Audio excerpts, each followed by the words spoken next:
ens pot definir què és una pandèmia? Una pandèmia és un tema que preocupa molt a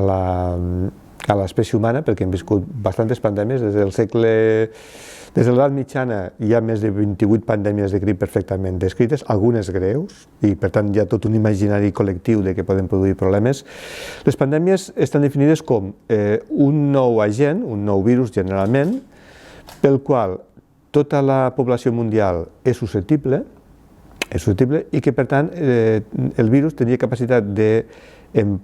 un espai molt curt de temps, en poques setmanes, tenia la capacitat d'infectar de forma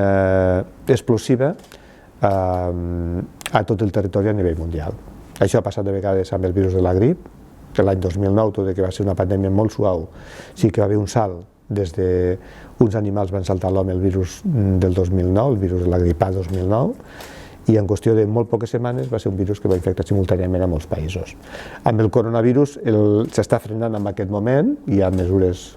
de contenció que estan funcionant, però podria ser que es convertís en una pandèmia si tinguéssim,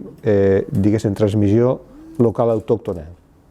a diversos països del món, cosa que en aquest moment és molt limitat, el que hi ha, fonamentalment està a Xina, el que hi ha hagut a Europa,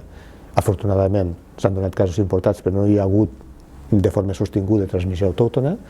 però si hi haguessi, se convertiria en una pandèmia.